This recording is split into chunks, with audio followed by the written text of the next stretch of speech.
Las opiniones vertidas en este podcast son de exclusiva responsabilidad de quienes las emiten y no representan necesariamente el pensamiento del canal. Sean todas, todos y todas bienvenidos aquí a este espacio, este podcast de la Comisión Estatal de los Derechos Humanos en el Estado de Michoacán y el Sistema Michoacano de Radio y Televisión. Como siempre para mí, Julio César Bermúdez Paz, es un placer darles la más cordial bienvenida a este espacio de reflexión sobre los derechos humanos. El día de hoy, como siempre, tenemos ponencias magníficas y nos engalana justamente en esta ocasión el licenciado en Psicología Juan Martín Pérez García. Licenciado, ¿cómo está? Muy bien, muchísimas gracias, Julio César. Gracias por la oportunidad de este espacio. Al contrario, gracias a usted por prestarnos más bien por regalarnos este espacio de su tiempo que tiene y por supuesto estamos aquí corriendo aquí en las actividades de este foro estatal, pero es un placer tenerle con nosotros. Gracias. Y pues bueno, el tema que vamos a ver el día de hoy es las infancias como sujetos plenos de derechos y el adultocentrismo como discriminación estructural. Primeramente, ¿me permite decirle psicólogo Juan? Sí, por favor. Excelente, psicólogo, para no saber, licenciado. Sí. Psicólogo Juan. Bien, primeramente, bueno, dirían, por ahí vámonos por partes. Primeramente, ¿qué tenemos que saber sobre las infancias como sujetos plenos de derechos? Sí, hace 35 años la Convención sobre los Derechos del Niño y la Niña, que es un acuerdo internacional que hicieron todos los gobiernos del mundo, reconocieron que los niños y niñas le llaman jurídicamente sujetos de derecho, es decir, son ciudadanas y ciudadanos. Obviamente una ley no cambia la realidad, pero permite empezar a transitar en los gobiernos, en las sociedades, para reconocer a niños y niñas como personas. Venimos de una cultura de siglos donde los niños y niñas han sido tratados y todavía como objetos de propiedad familiar, no como personas. Cuando tenemos un objeto, no sé, un teléfono celular, pues decidimos qué hacer con él, dónde lo guardamos, si lo tiramos, lo regalamos. Lo mismo pasa con niños y niñas. Es decir, se le lastima, se le regala, se le vende, se le abandona.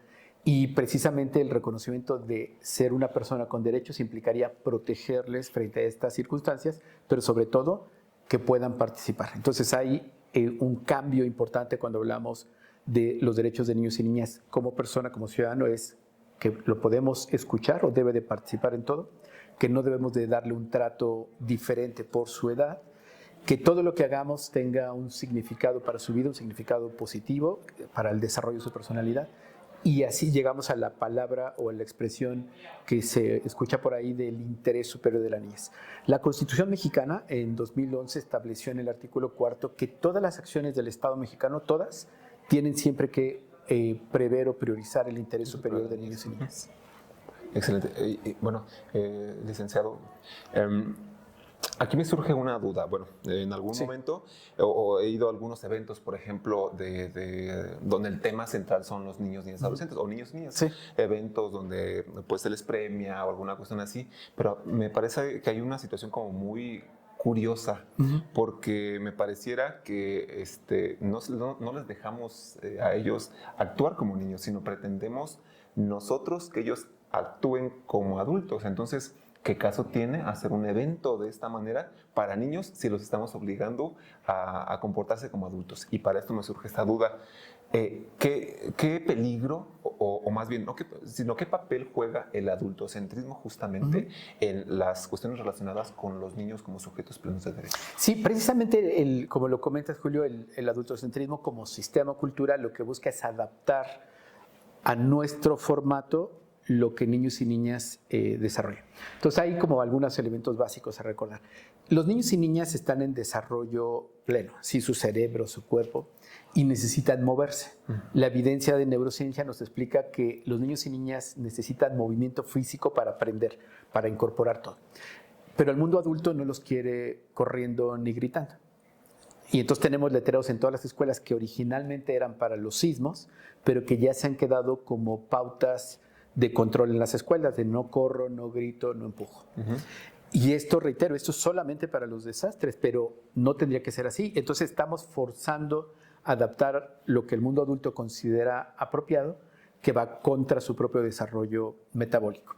Segundo, los niños y niñas están aprendiendo, y una cosa básica es preguntar, es explorar, ¿no? Para poder tener conocimiento propio. Pero el mundo adulto quiere regular eso o no le acomoda o le incomoda que los niños y niñas pregunten o tengan una opinión diferente. Y volvemos a imponer el poder adulto, ya sea con papá, mamá, maestro, maestra o el rol que tengamos.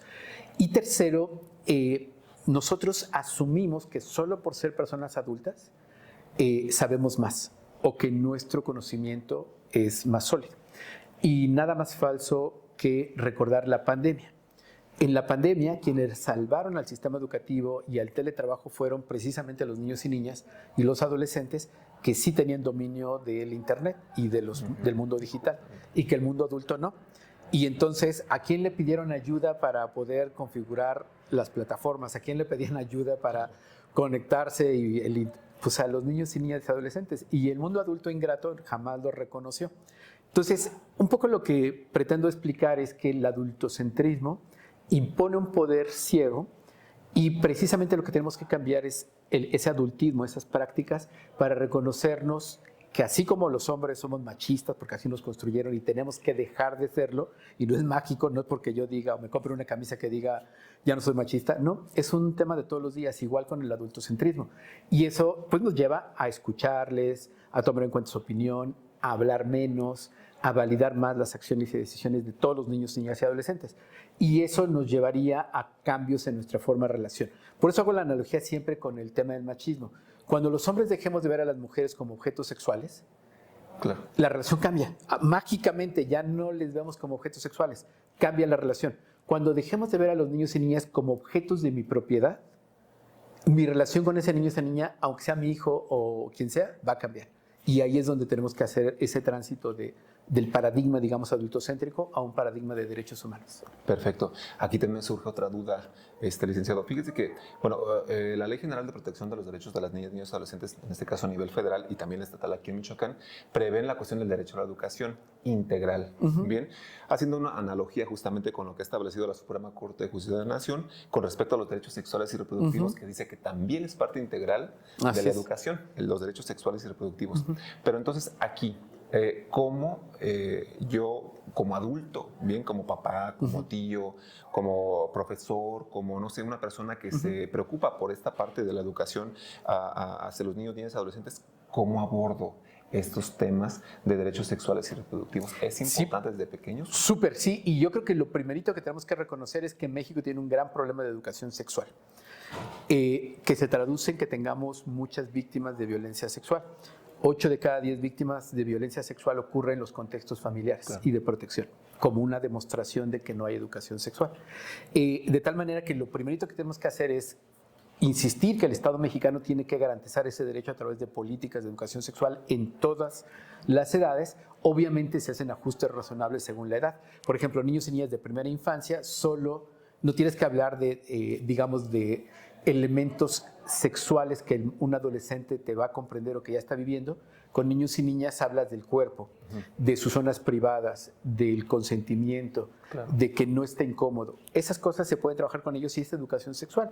Con una persona adolescente, considerando que estadísticamente en México la edad de inicio de actividad sexual está en torno a los 15, 16 años según la entidad federativa, y además considerando que los contagios de VIH y otras infecciones de transmisión sexual están ocurriendo a partir de los 15 años, tenemos que preverlo.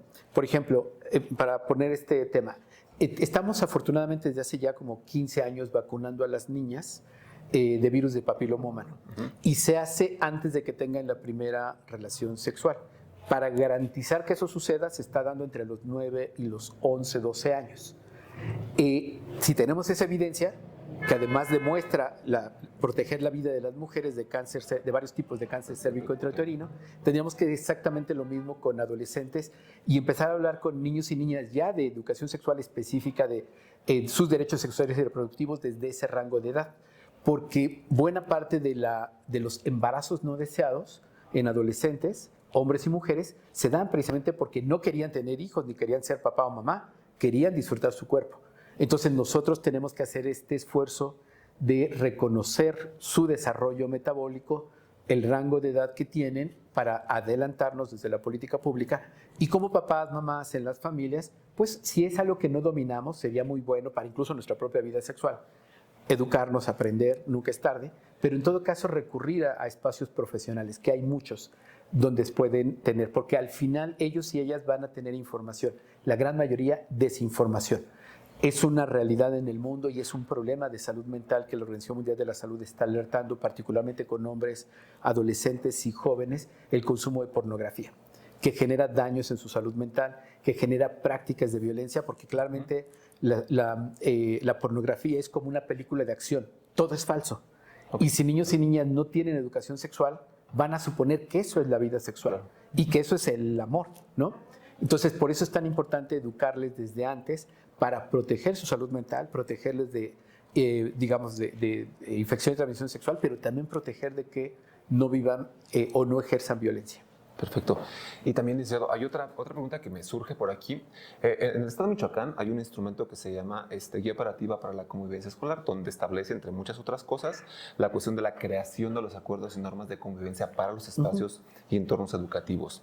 En este caso, muy particular, ¿cómo yo como docente o como director puedo yo pedir esta opinión? Porque es un derecho que tiene, el derecho a la opinión lo establece la Convención del Niño.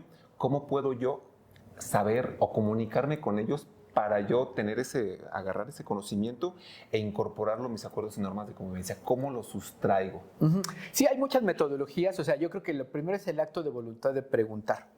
Y la metodología se ajusta según tu rango de edad. Entonces puede ser, y creo que un buen ejemplo para guiarse es la consulta infantil y juvenil, que en las 2 últimas ediciones que ha hecho el Instituto Nacional Electoral hizo un esfuerzo muy importante por acercarse a profesionales y tener evidencia internacional. Así es que creo que puede ser un ejemplo y hasta pueden usar ese mismo material.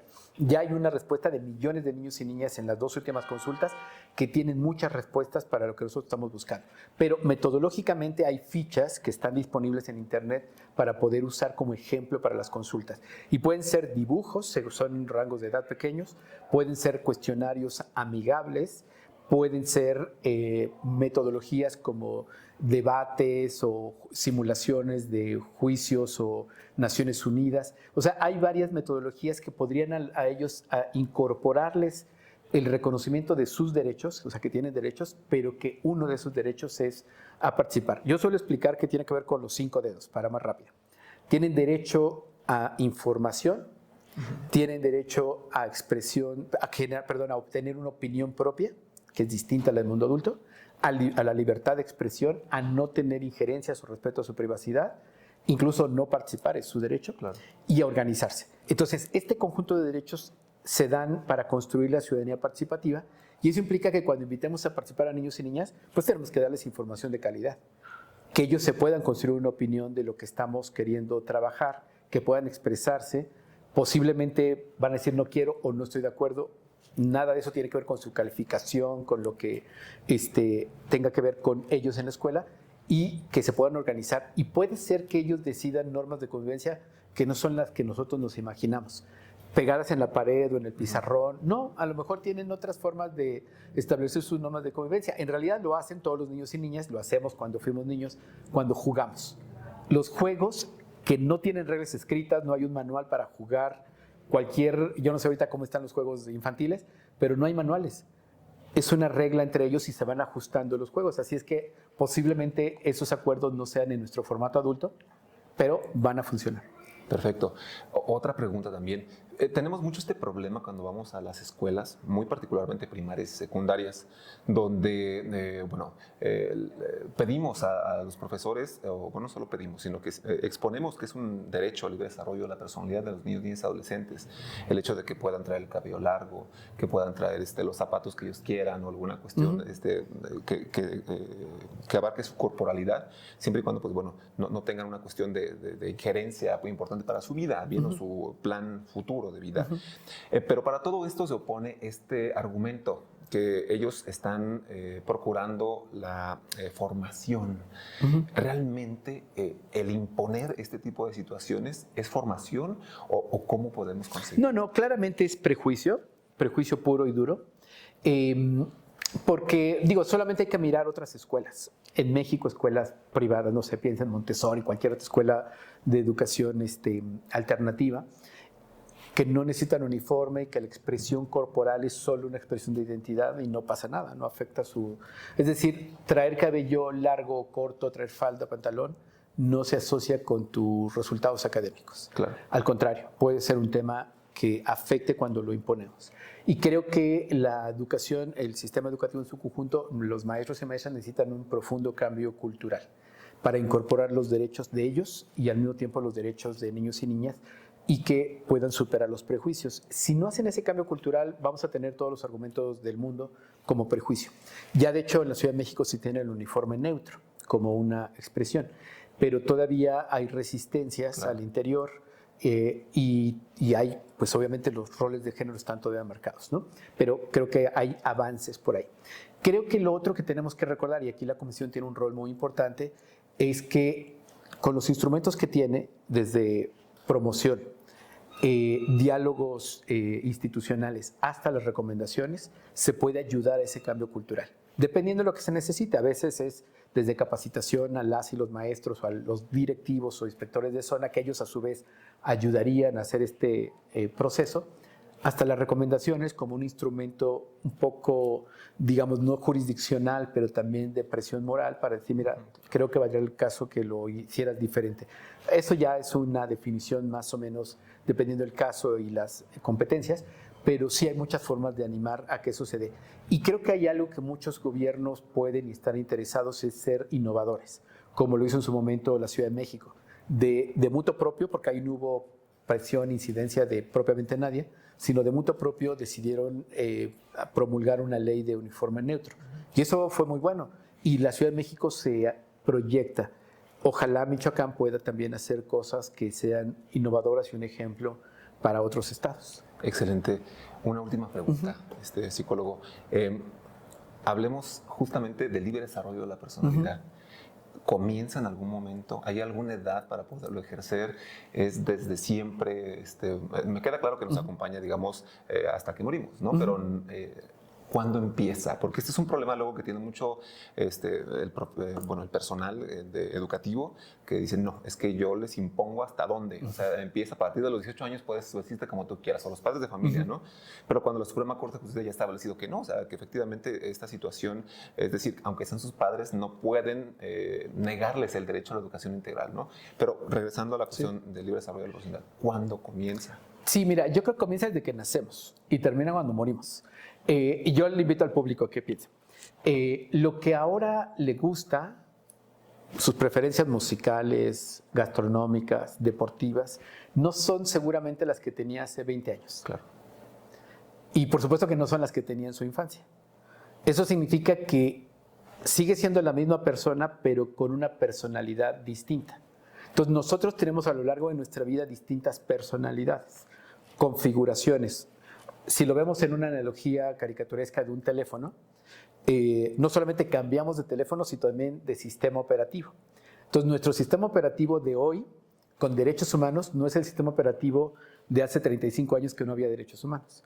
Entonces, eso también tendría que ser un recordatorio que las pautas de crianza, el modelo educativo tiene que cambiar. Claro. Y implicaría en consecuencia, cuando hablamos de libre desarrollo de personalidad, reconocer que hay 3 cosas básicas que todo el tiempo nos van a definir y ayudar. Uno es la identidad, quién soy, ¿no? Y la otra es quién dicen que soy. O sea, yo puedo decir, no me siento hombre o mujer, pero a mí me dicen que yo soy hombre. Eso es algo que yo tengo que decidir, no es lo que me dicen que soy, sino lo que soy, ¿no? Y por eso es que hablamos de la diversidad, por poner un ejemplo. Y así, yo quiero ser arquitecto, pero mi papá quiere que yo sea médico. Entonces, estamos en esa tensión permanente de identidad. Entonces, súper importante la identidad. Segundo, la pertenencia. ¿A dónde me siento parte de? ¿Dónde me hacen sentir parte de?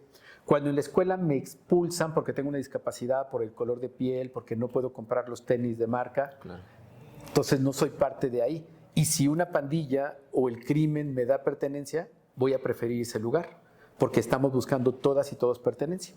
Piensen en su equipo de fútbol o en la religión que tienen. O sea, si no se sienten pertenecientes ahí porque no los incluyen, pues buscas otro lugar donde sí pertenezcas, ¿no? Claro. Y tercero, muy importante, las redes de socialización. Las niños, niñas y adolescentes, personas jóvenes, tienen ahora, a diferencia de nosotros que nacimos el siglo pasado, las redes sociales, que son reales, o sea, son una extensión, pero que claramente no tienen el mismo valor simbólico, afectivo y real que un intercambio personal. Entonces, los niños y niñas están más protegidas y protegidos entre más espacios de redes de socialización tengan.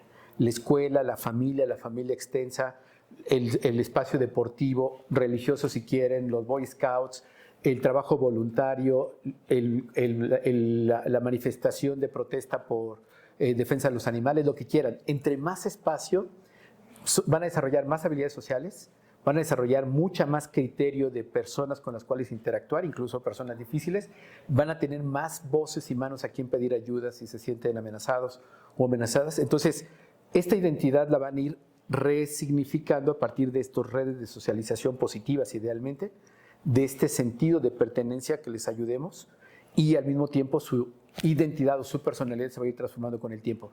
¿Recuerdan esa expresión de que con lobos anda, aullar se enseña? Es básico. Entonces, ayudemos a que nuestros niños, niñas y adolescentes tengan muchísimos espacios en ese zoológico y que no sean solo lobos. O sea, que sean también pajaritos, que también sean hipopótamos, que también sean otras formas.